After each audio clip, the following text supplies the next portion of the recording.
And then you start to see these like crazy advertisements. The first step towards lightening the white man's burden is through teaching the virtues of cleanliness. And on the sides, you have soap being offloaded in the Philippines and being given to the locals. What the heck? It was so racist. It's so bad. This is probably one of the videos that you have been waiting for. What's up, Philippines? Welcome back to another reaction video with your host Nelly. I'm so happy to see your smiling faces again. Today I am referring to a video that was recommended to me several times, and then recently a friend of mine said, do you know that guy who does these very interesting videos about like random stuff, and he's like so knowledgeable? And I'm like, I don't know. And then I watched one of the videos and I was like, that face looks familiar. And I realized that he made a video about the Philippines, and the video is how the US stole the Philippines. It's a pretty long video, so I'm probably going to split it up in two videos, part 1 and part 2. So welcome to part 1. I'm going to jump straight into it. Let's go. There is a cluster of 7,000 islands that looks like one of the most beautiful places on Earth. Yeah. People have been living here for over 30,000 years, traveling between these islands, trading with each other and with the region, and developing religion, identity, and culture. It eventually became a country called Mai. And while all of these advancements were happening here on these islands, another group of humans had been evolving in another part of the world, over here in Europe. Oh yeah, Spain. But this other group had a different culture, a different religion. Many of their advancements were achieved through expansion, not collaboration. Yeah. And their religion thrived when they stomped out others. They wanted to conquer. Yeah, the conquering times. These people, this culture would soon be swallowed, stripped of what made them them. And soon their name would be changed after the name of the king of their conquerors. Yeah, that's where the name comes from. This isn't a story just about a big, powerful military taking over new lands.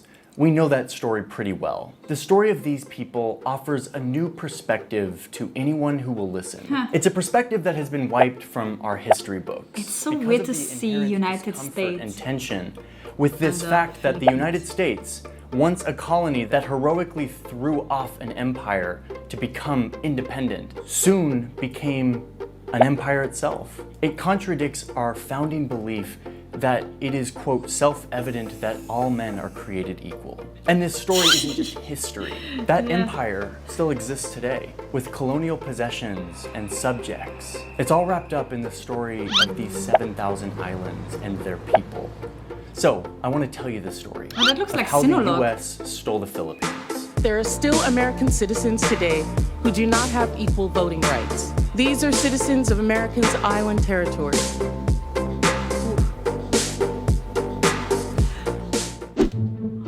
That is such an interesting topic, because just recently I was traveling to the US and they asked me, do you have an onward ticket? And I said, yeah, I have an onward ticket to Mexico. And they said, well, that doesn't count because it's US territory. I'm like, what do you mean it's a US territory? It's not the United States, it's Mexico. So I learned that US territory is the United States of America, Mexico, Canada, and then like a lot of the British islands around the Caribbean and like a bunch of other islands. I'm like, whoa, this is like so complicated. So I needed to book a flight somewhere that is outside of the United States territory. That's kind of like very complicated. The Constitution grants citizenship to everyone born on US soil except in one jurisdiction. This video could be called How Spain Stole the Philippines, since Spain was the first nation to conquer and control these islands like 500 years ago. Actually, exactly 500 years ago. And indeed, Spain left a very deep influence on these islands, not least the name itself, which is named after King Philip. Spain brought their religion, their language, their culture, which is why the most common last names in the Philippines are like Reyes or Del Rosario, De la Cruz, De los Santos. But the heyday of the Spanish Empire came and went, and by the 1800s, it was kind of crumbling. But it was the arrival of a new superpower that I believe had a bigger imprint, not just on the Philippines, but on the US itself. It established rules and behaviors that we still grapple with today. And that's why this is the story of how... yeah, I need to understand why it crumbled. Maybe you guys know, maybe comment down below in the comment section. I would really love to have a better understanding of what led to the US to take over. Behaviors that we maybe still we'll find grapple out. with today. And that's why this is the story of how the US stole the Philippines. So let's go. To this day, we can see the traces of the almost 400 years of Spanish rule over the Philippines. But even more It's so weird how like striking everything is the more looks recent so influence of different. the United States. Okay, so it's the end of the 1800s. Up until now, US expansion sort of looks like this. It's all happening on this mainland. And at this point, there sort of became a big debate of like, do we keep going? Some people wanted to keep expanding the US outside of this mainland. The president at Don't the they time all? wasn't a big expansion guy, but he was surrounded by people who loved war. Specifically this guy. And these people who surrounded the president had their eye on this Spanish colony right off the American coast called Cuba, where the locals were rising up against Spain.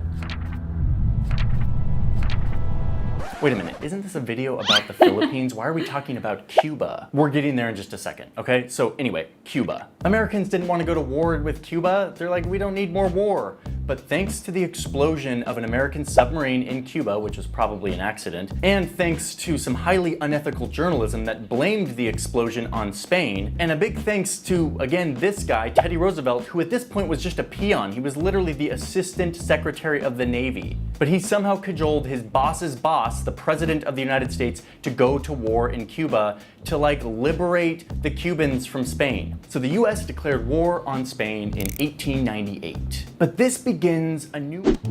Sorry that I'm really trying to not talk and just listen now to have a better understanding of, you know, all the whole construct of how it actually happened. era of war in the United States. No longer can you just go into war and just like take over land.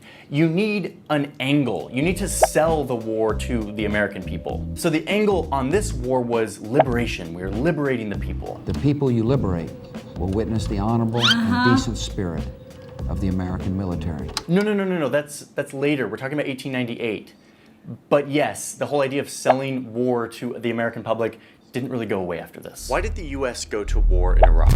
In the early stages of military operations. So anyway, the US is now at war with Spain, which is an empire that is deeply in decline, as I mentioned. It's not going to be hard to win. But soon, it's not just Cuba. The US, really meaning Teddy Roosevelt, who again is just an assistant secretary of the Navy. He's like not a big decision maker.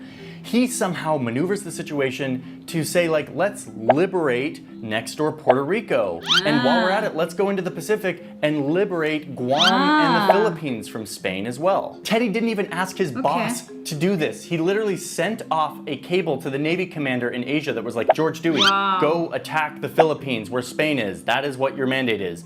And George Dewey's like, okay, I'm being told to go to war with Spain and the Philippines. Teddy was sort of the mind like better to ask forgiveness than permission. I mean, I get that, but kind of nuts that he pulled it off. Anyway, and now because of Teddy Roosevelt, who we literally named the teddy bear after, side note, we are at war not in the Caribbean only, but also in the Pacific. The US arrived. And now it all makes sense to me. Also like with Guam, and it makes sense. Philippines, and sees that the locals had already been fighting against the Spanish for like years. The Spanish were weak and were totally declining. So it's like the top of the ninth inning or like the fourth quarter of the Spanish in the Philippines. And the US shows up and is like, let us liberate you. And the Philippines were like, well, we've sort of already been fighting this bloody war for years against the Spanish. So yeah, I guess United States, if you want to come help us deal the final blow to Spain, like sweet. So George Dewey, this Navy commander, and his fleet show up to Manila. Meanwhile, back in the US, people are like, wait, weren't we just supposed to invade Cuba? What are we doing in the Philippines now? And the US government's like, because the Philippines is a perfect hub for commercial opportunities in Asia, and we think that if we don't take it, Japan or Germany might take it, which would clearly diminish our geostrategic advantage in the War Pacific. is just so They didn't say insane. that. They said, we I want hate that to phrase. liberate I hate the that people phrase. of the Philippines. Liberate. The people you liberate will Just witness like- the honorable just- and decent spirit of the American military. So the Spanish... Sorry, it's a very sensitive topic to me because my country was enduring war as well, and there was also the US involved, and yeah, I get really emotional about it. see the US arrive to the Philippines and they're like, great, we're done. So the Spanish military commanders asked to meet with the US military commanders. They meet in secret, and Spain's like, listen, I know we're losing, but we really want to save some face here. We don't want it to look like we lost to the Filipino revolutionaries. And I'm not kidding, the Spanish commander literally said that he would, quote, be willing to surrender to white people, but not to the Filipinos. So the US commander's like, okay, there's an opportunity here. We said we were here to liberate the Filipinos, but we haven't promised anything yet. So we would much rather it look like the US defeated Spain instead of helped the Filipinos defeat Spain. Much better for our brand, says the United States. So together, the United States and Spanish militaries organize a fake battle.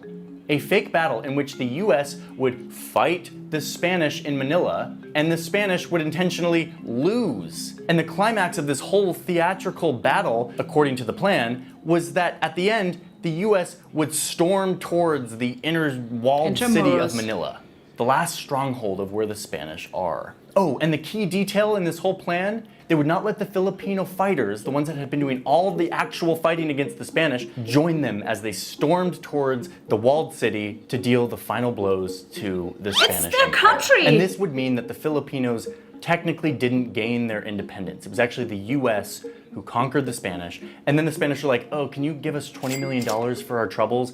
And the US was like, yeah, sure. Wow. So now the US wins the war and they claim sovereignty over the Philippines. So yeah, this happened. They did the fake battle, they won the war. Instead of liberating the Filipinos, they just say, hey, we're your new colonizers. Psych. Meanwhile, back in the United States. I don't know if you can see this, but this gives me goosebumps. It's just, I need to calm down. This is just so bad. Why did I watch this? They gotta keep up this white savior liberation narrative that they created to justify going to war with Spain. So you see a lot more theatrical PR by the government. They staged this giant military parade in New York City where this military commander who did the fake war, George Dewey, marches down. They called it Dewey Day. It was like a 2-day parade in New York City. They created a big like military arch for him. He became like a military hero for having like liberated all these people from the Spanish. And then you start to see these like crazy advertisements, like this soap advertisement that has George Dewey, the commander, washing his hands with the caption, quote, the first step towards lightening the white man's burden is through teaching the virtues of cleanliness. And on the sides, you have soap being offloaded in the Philippines and being given to the locals. What the heck? The US had to frame this not as conquest, but as the honorable duty of the US to civilize these people, or in the words of the soap ad, quote, to brighten the dark corners of the earth. That is insane, like... Jeez, this is insane, and was not that. Okay, like, advertising back then, it was just crazy, like, it was so racist, it was just so, it's so bad, it's incredibly bad. It's just so crazy to know how many times it got invaded and how much war the Filipino people have actually endured. It's just mind-blowing.